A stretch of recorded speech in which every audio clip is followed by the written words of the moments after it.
J'ai un casier là, t'as des fringues, t'as des serviettes et tout ça, pour la douche et tout. Mon casier il est vraiment bordélique, alors j'ai cassé avec une serviette. Ce matin, j'ai déposé ça, un sac de couchage pour l'été quoi. Donc je le prends dans mon sac le soir pour dormir et tout ça, et le matin je le récupère. Ça me permet d'être propre, d'être nickel comme tout le monde quoi. Malgré ma situation de galérien. Bah, c'est Karim, je suis sans domicile fixe, j'y vais à la bagagerie pour déposer des affaires et reprendre des affaires. Donc il y a aussi la laverie, au cas où j'ai des linges sales. Ça permet par exemple de te changer chaque jour. Les petits entrepreneurs et tout ça, ils n'aiment pas ça. Ils n'aiment pas que tu arrives avec tes affaires, machin. Ils aiment bien que tu arrives et tu te mets au travail directement.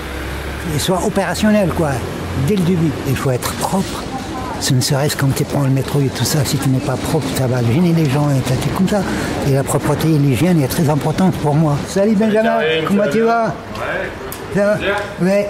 Ça va bien? Ça va? Ça va. Voilà. Bah, dis-moi, casier, lavage, récupérer du linge? Casier seulement. Bah, j'ai lavé hier et j'ai récupéré le lundi hier, donc ça... Ok, que du ça casier. roule. Ouais. Salut Karim. Ça va? Oui, très bien. Je trouve ton casier du coup. Ok, ça va. Quotidiennement, c'est très important. C'est comme quand tu te réveilles toi, chez toi, machin. Tu vas à la douche, tu te douches et tu prends des vêtements propres et tout ça. Pour nous, il faut se déplacer, quoi. Ces bénévoles, ils viennent parce qu'ils avaient envie de rendre service, ils avaient envie de donner un coup de main aux gens. Une fois que j'ai découvert ça, ça m'a énormément facilité les choses et tout ça.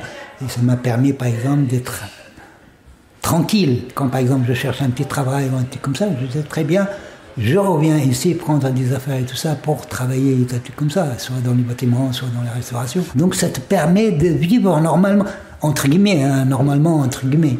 Tu es en galère, mais normalement, entre guillemets. Pour faire une machine, Pierre, tu me donnes un panier, là, un filet, tu vois, il me donne ça. Et je mets mon linge là-dedans et je le donne à Pierre. Pierre, il va le mettre dans une machine. Et en fait, du coup, on le met dans des sacs en tissu qu'on va redonner à nos bénéficiaires. On a le linge de tout le monde et qui est rangé par ordre alphabétique pour qu'on puisse retrouver facilement le linge quand on vient nous le demander. Les gens viennent pas forcément tous les jours, donc faut qu'on puisse le garder en attendant qu'ils viennent. Ça fait depuis 3 ans, quoi. 3 ans que j'ai ce casier-là. Ça aide à faire un saut vers la vie normale, quoi, entre guillemets. Tous les mois, on a des donations de la lessive de Paris, qui est une petite start-up qui nous aide. Et comme on a une démarche écologique, l'idée c'est plutôt de tout réutiliser. On le remet les bidons, ils nous les remplissent, ils nous les rendent.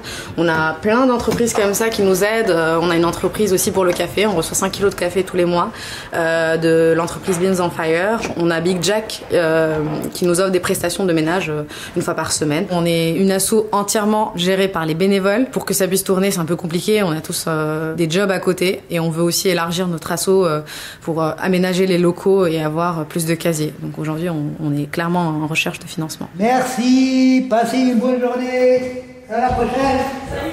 Là, je vais, étant donné que je n'ai pas de travail pour l'instant, je vais directement à la bibliothèque. Je passe l'après-midi là-bas jusqu'au soir. Je vais manger un morceau et puis on rentre pour se coucher. Et le lendemain, ça recommence. On survit plutôt que de vivre, quoi.